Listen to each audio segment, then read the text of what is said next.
नमस्कार, आप देख रहे हैं न्यूज 18 बिहार झारखंड। मैं हूं आपके साथ रुचिका राज।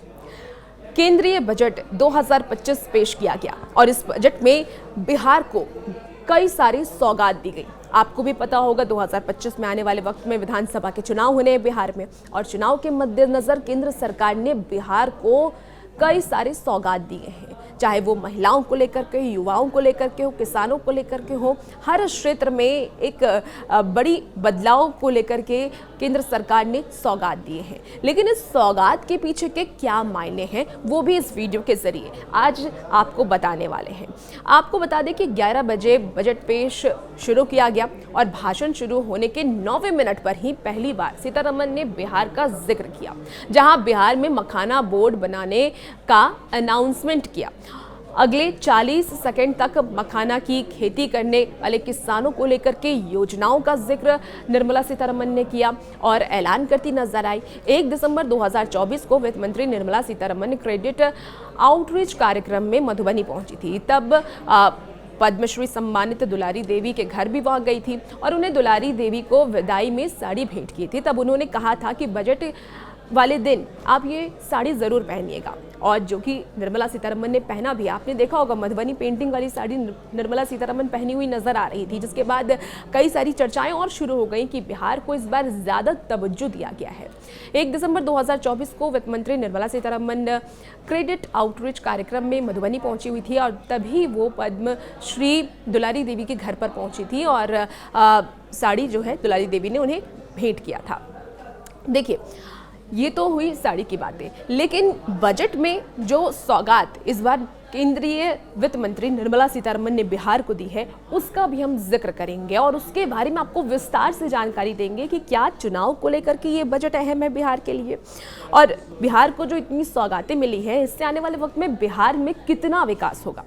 आपको बता दें कि 19वें मिनट पर बिहार में national institute of food technology की बात भी निर्मला सीतारमण करती नजर आई और इसके बाद शिक्षा के क्षेत्र में भी उन्होंने बड़ा बदलाव किया। 23वें मिनट पर वो IIT डेवलपमेंट के बारे में बताती नजर आई। कहती हैं कि 2014 के बाद बने 5 IIT में इंफ्रास्ट्रक्चर डेवलप किया जाएगा। इसमें वित्त मंत्री 2008 में स्थापित IIT पटना को भी शामिल करती हैं और इससे अलग वो ये जिक्र करती हैं इस स्पीच के। देखिए, 33वें मिनट पर ही बिहार में 3 ग्रीनफील्ड एयरपोर्ट डेवलप करने का ऐलान भी वित्त मंत्री निर्मला सीतारमण करती हैं। 34वें मिनट में बिहार के लिए कोसी पश्चिम कैनाल परियोजना का भी उन्होंने जिक्र किया और वित्त मंत्री ने कुल 1 घंटे 17 मिनट के भाषण में करीब 2.5 मिनट बिहार की बात की।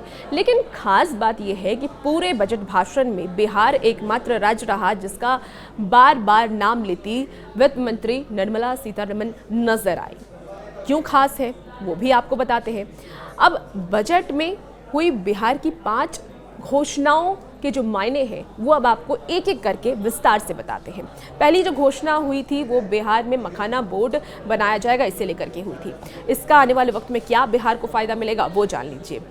तो राष्ट्रीय मखाना अनुसंधान केंद्र दरभंगा के वरिष्ठ वैज्ञानिक डॉक्टर मनोज कुमार के मुताबिक मखाना बोर्ड बनने के बाद 90% डायरेक्ट प्रॉफिट बिहार को होने वाला है, यानी कि 100 रुपये के प्रॉफिट में 90 रुपये बिहार को मिलेंगे। और अभी मखाने को लेकर के कोई तय नीति न होने के चलते मुनाफा बढ़ जाता है। किसानों के बजाय कारोबारियों को ये मुनाफा मिल जाता है, उनके जेब में ये पैसा चला जाता है।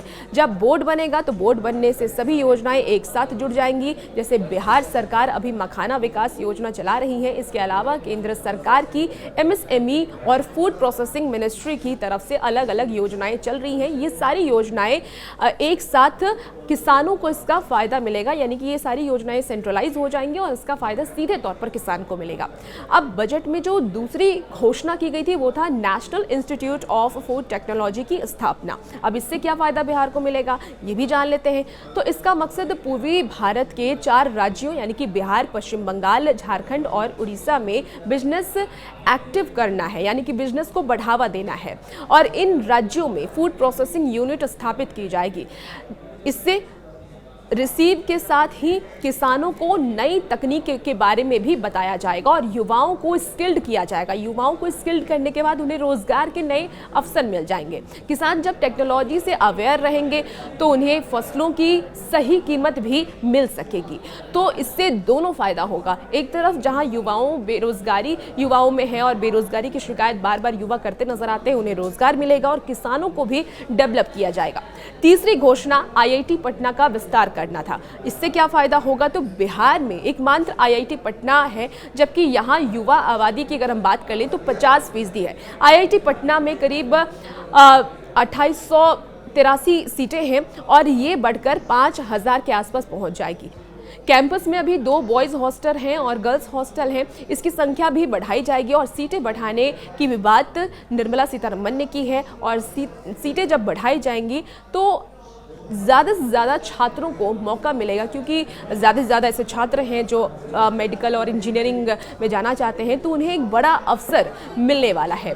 अब देखिए, ग्रीनफील्ड एयरपोर्ट भी बिहार में बनने वाले हैं। तो ग्रीनफील्ड एयरपोर्ट के बारे में विस्तार से आपको बताते हैं। तो ग्रीनफील्ड एयरपोर्ट वो होते हैं जहां शुरुआत से पूरा काम किया जाता है, जबकि ब्राउनफील्ड एयरपोर्ट वो होते हैं जिनका विस्तार किया जाता है। पटना और बेटा एयरपोर्ट का विस्तार किया जाएगा और इसके अलावा बिहार को एक ग्रीनफील्ड एयरपोर्ट मिलेगा। हालांकि इसकी जगह अभी तय नहीं की गई है। 5वीं घोषणा के बारे में बात कर लेते हैं।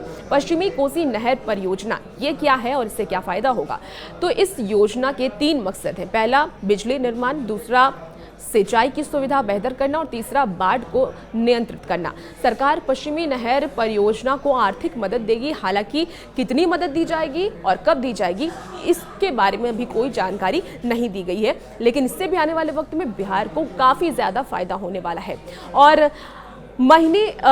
6 महीने पहले बिहार को 60 करोड़ का बजट मिला था और 23 जुलाई 2024 में पेश किए गए बजट में निर्मला सीतारमण ने करीब 60 करोड़ के आसपास बिहार को पैसे दिए थे, जिससे कि योजनाओं का विस्तार हो। और उन्होंने ऐलान भी किया था, इसमें 3 एक्सप्रेसवे, 1 पावर प्लांट और बाढ़ से बचाव के लिए 11,500 करोड़, बक्सर में गंगा नदी पर 2 लेन का पुल और गया बोध गया नालंदा को टूरिस्ट प्लेस के तौर पर डेवलप करने की जो योजनाएं थी वो सरकार की तरफ से की गई थी। और अभी ये सारे प्रोजेक्ट पर काम चल रहा है। कागजों के जो काम है वो हो चुके हैं और अब ज़मीनी स्तर पर भी ये काम चल रहा है। तो आने वाले वक्त में बिहार में एक बड़ा विकास होगा और 2025 के विधानसभा चुनाव को भी मद्देनजर रखते हुए केंद्र सरकार ने ये बजट पेश किया है, जिसमें कई सारे ऐलान बिहार के लिए किए गए। तो बिहार के लोगों के लिए अब एक सुनहरा मौका कह लीजिए आने वाले वक्त में होगा, जब उन्हें नौकरी भी मिलेगी,